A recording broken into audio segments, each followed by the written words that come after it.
And now David will give us our scripture.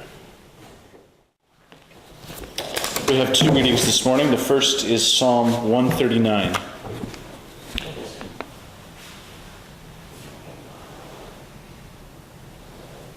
O Lord, thou hast searched me and known me. Thou knowest my sitting down and my rising up. Thou understandest my thoughts from above. Thou knowest my way and my paths, and art acquainted with all my ways. For if there is deception in my tongue, O Lord, thou knowest it altogether. From the beginning to the end thou knowest me, O Lord. For thou hast formed me and laid thy hand upon me. Such knowledge is too wonderful for me. It is high, I cannot attain unto it. Whither shall I go from thy spirit? Or whither shall I flee from thy presence? If I ascend into heaven, thou art there. If I descend into Sheol, behold, thou art there also.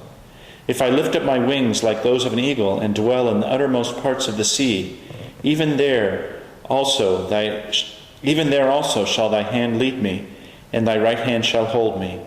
If I say, surely the darkness shall be as light upon me, even the night shall be light before my face.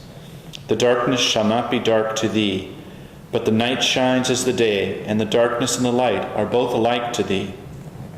For thou hast made my heart, thou hast accepted me from my mother's womb. I will praise thee because of the wonders which thou hast done. Marvelous are thy works, and that my soul knows right well.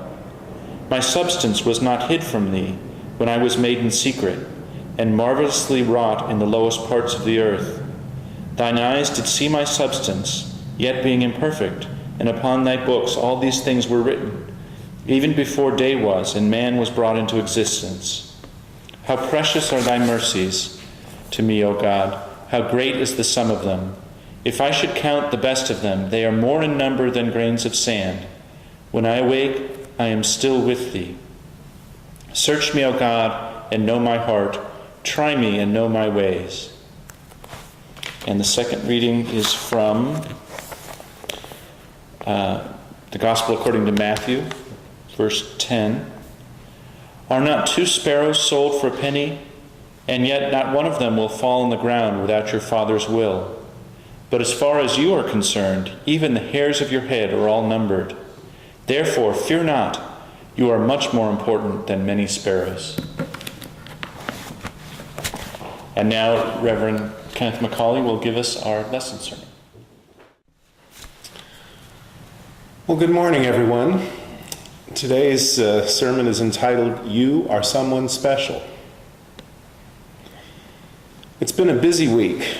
Our president-elect has begun making announcements about his new cabinet. We've heard about civil unrest in Thailand, the closing of the airports there, along with the downfall of their government.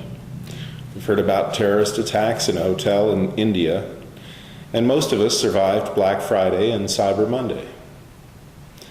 We've talked a lot lately about maintaining internal peace during a time of external turmoil. The annual holiday season has begun, and once again we find ourselves preparing for Christmas parties, decorating our homes, and planning gatherings for friends and family. It's not unusual at this time to have negative thoughts. The holidays often remind us of those who are no longer in our lives, or those who have made their transitions, past hurts, or bad experiences. There are also many joys that we share at Christmas time. We send and receive cards, reestablish or renew friendships and acquaintances. We plan and attend parties where we meet new people and catch up with old friends. We attend Christmas concerts and sing Christmas carols. Among the many rituals we enjoy is watching the movie It's a Wonderful Life. We get a chance to be reminded about how one person makes a difference in a community. What the story so poignantly reminds us is that if just one person is missing from a community, an entire community may face peril. Each one of us makes a contribution in our own way. You may be sitting there thinking, I'm not special. Well, think again. When you're driving on the freeway, do you drive as if you're special?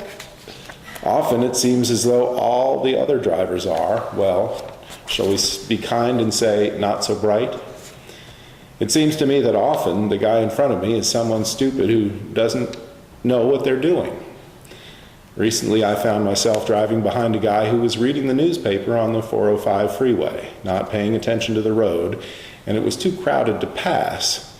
And of course, I wanted to tell the guy that he should put down the newspaper and drive, but that wasn't going to happen. So I got to test my patience and remember that they are special too in their own way. I believe each one of us is special in our own way. We're like the tiny snowflakes that make a blizzard, each snowflake unique in size, shape, form, and by itself may not amount to much. But combine that one snowflake with millions of others, and you have a blizzard or even an avalanche. In just the same way, we have our own special qualities and attributes. Some of us are employers who make it possible for our employees to pay their rent and put food on the table. Some of us are employees who make it possible for our employers to flourish and accomplish whatever task is at hand. Some of us are teachers who teach others new skills. Some of us are students learning new skills. Some of us put on shows to entertain and teach others new ideas. Some of us get to watch those shows for our enjoyment, to enrich our lives, or to gain a new understanding about our place in the universe. I spent some time watching videos on YouTube this week. We've been posting our lessons and meditations on YouTube for the past year, but I haven't really taken the time to look to see what others were posting. It's really amazing to see what diversity exists out there and how easy it is to share our thoughts with others anywhere in the world. It was exciting to see how much creativity was at work out there in cyberspace.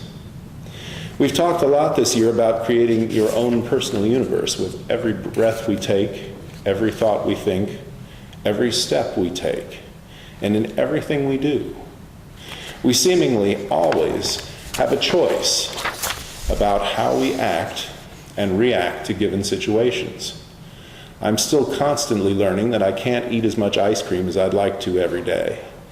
At this point, it's becoming clear to me that I must look at ice cream as a special treat, appropriate once a week if I'm lucky.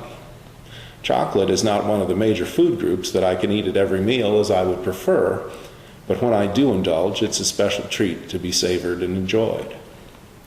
Just as we create our own personal universe by choosing to think positive thoughts over negative thoughts, by placing our health above our lust for chocolate, or giving in to that lust as the case may be, we also create our own personal universe in the way we respond to others. When we see someone who is hungry, begging for food, we can choose to ignore that person. In fact, we may find we don't even see that person on the street who might need a handout. We can also make the choice to respond to that person by helping them out with whatever we can afford to give. We may not think we can help everyone we meet, but each of us, in our own way, can do something in our power to help others, whether it's a gift of cash to an individual or to a charitable institution.